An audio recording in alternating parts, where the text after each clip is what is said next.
Good morning everyone. My name is Munahira from 9th RK and today we are going to read chapter 6 tissues. From the last chapter,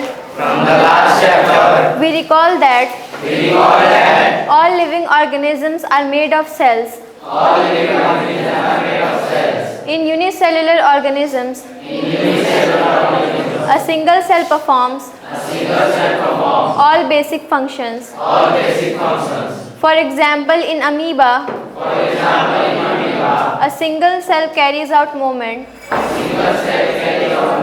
intake of food, gaseous exchange and excretion. But in multicellular organisms, there are millions of cells. Most of these cells are specialized to carry out specific functions. Each specialized function is taken up by a different group of cells. Since these cells carry out only a particular function, they do it very efficiently. In human beings, muscle cells contract and relax to cause movement. Nerve cells carry messages. Blood flows to transport oxygen, food, hormones, waste materials, and so on. In plants, vascular tissues conduct food and water from one part of the plant to other parts. So multicellular organisms show division of labor. Cells specializing in one function are often grouped together in the body. This means that a particular function is carried out by a cluster of cells at a definite place in the body. This cluster of cells, called the tissue, is arranged and designed so as to give the highest possible efficiency of function. Blood, phloem and muscle are all examples of tissues. A group of cells that are similar in structure and or work together to achieve a particular function forms a tissue. Are plants and animals made of same types of tissues? Let us compare their structure and functions. Do plants and animals have the same structure? Do they both perform similar functions? There are noticeable differences between the two. Plants are stationary or fixed. They don't move. Since they have to be upright, they have a large quantity of supportive tissue. The supportive tissue generally has dead cells. Animals, on the other hand, move around in search of food, mates, and shelter. They consume more energy as compared to plants. Most of the tissues they contain are living. Another difference between animals and plants is in the pattern of growth. The growth in plants is limited to certain reasons, while this is not so in animals. There are some tissues in plants There are some tissues in plants that divide throughout their life. that divide throughout their life. These tissues are localized These tissues are localized in certain regions. in certain regions Based on the dividing capacity of the tissues, based on the dividing capacity of the tissue. various plant tissues can be classified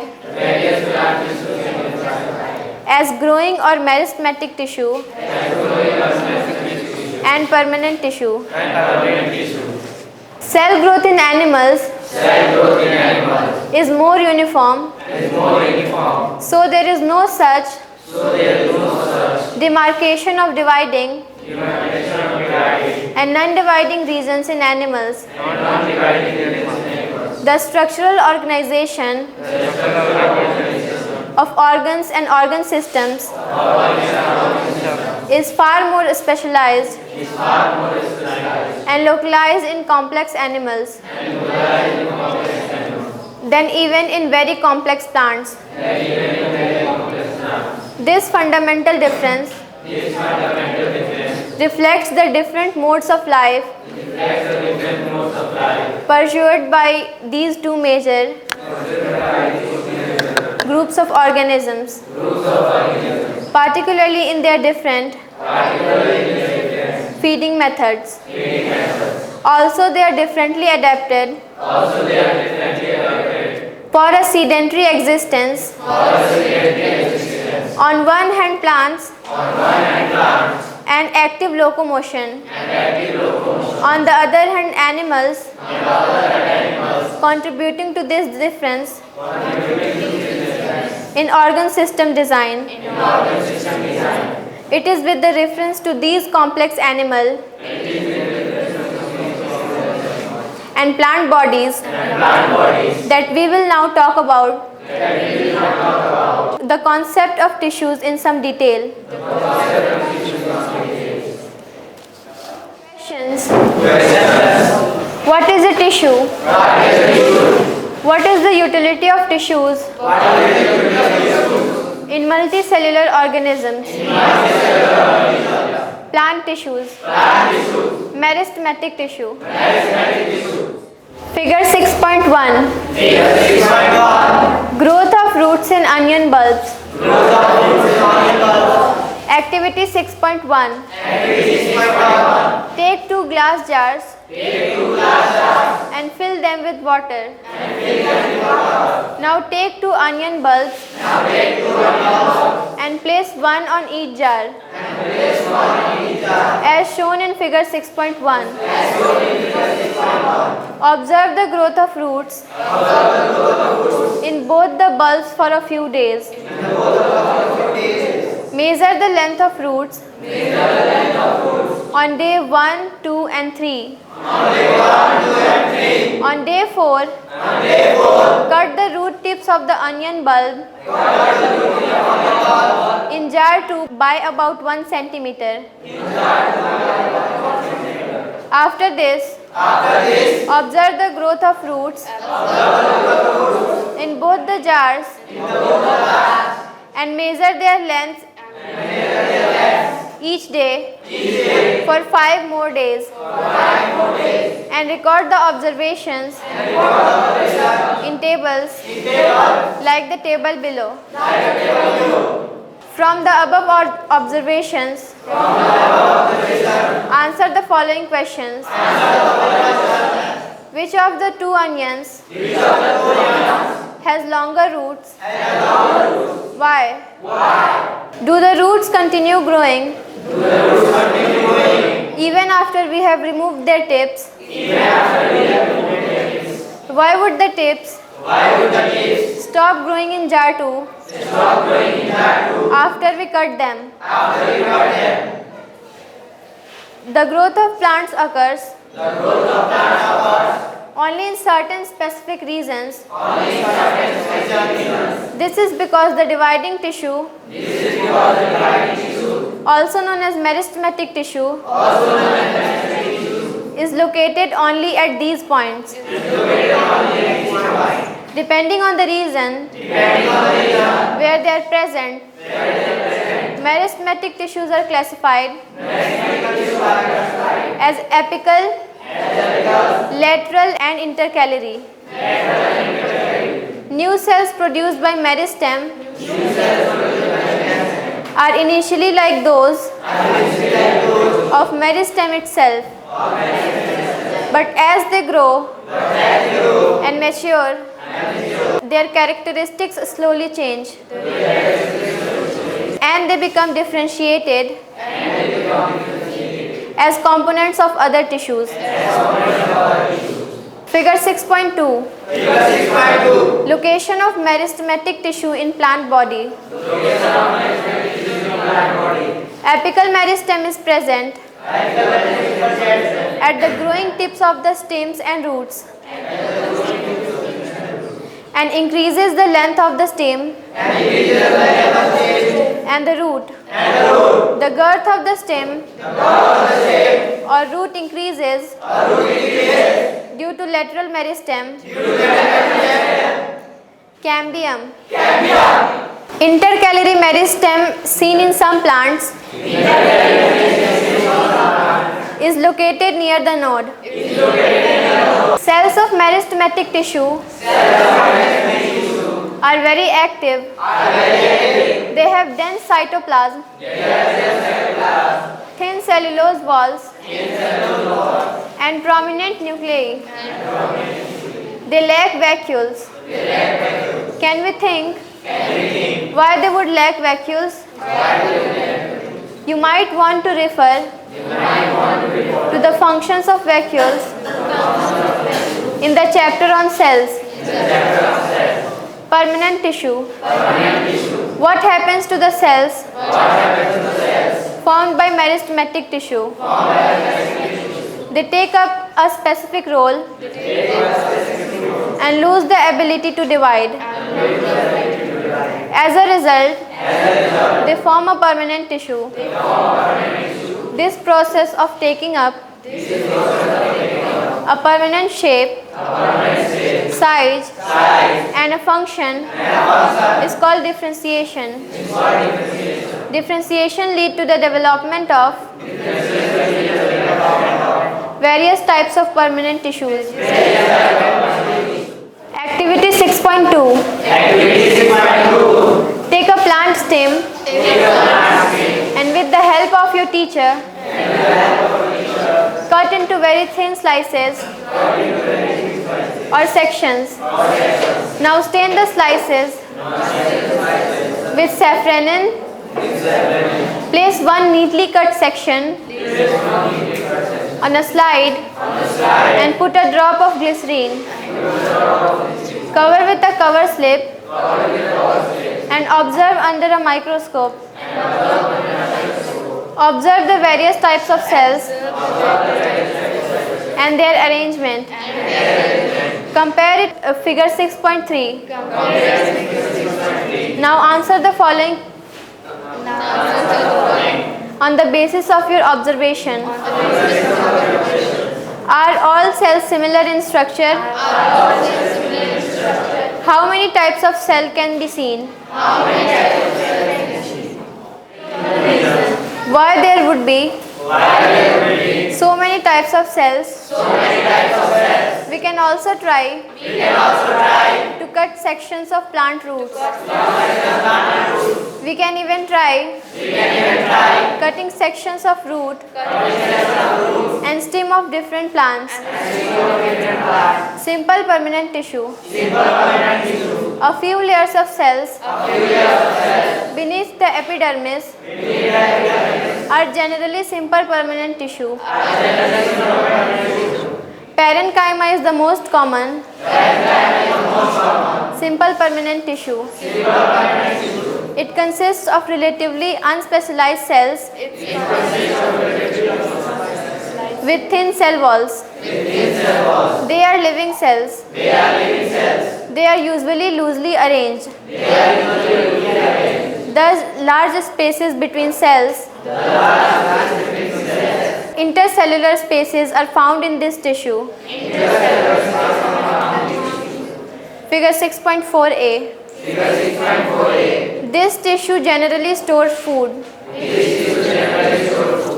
In some situations, it contains chlorophyll and performs photosynthesis.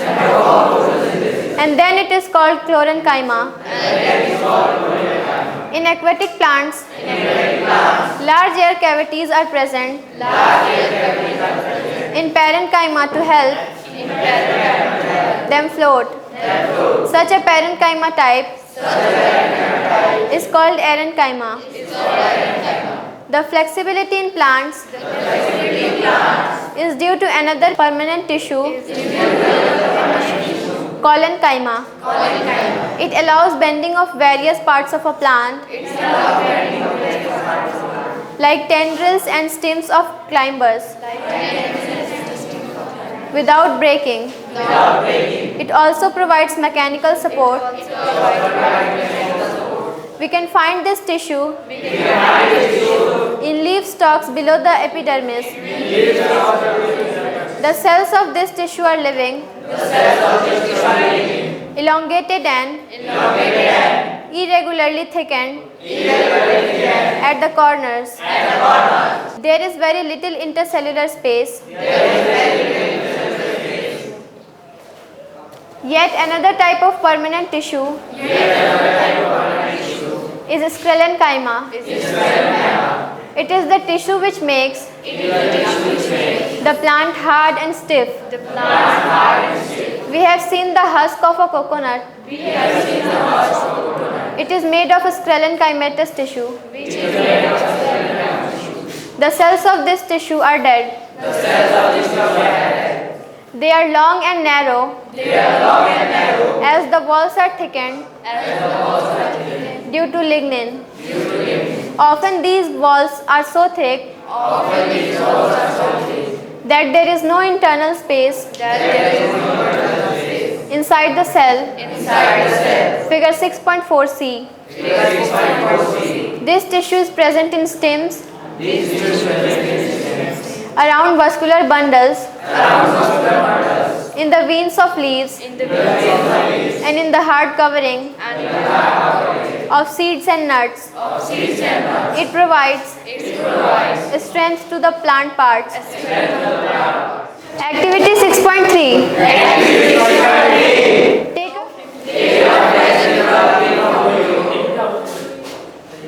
stretch and break it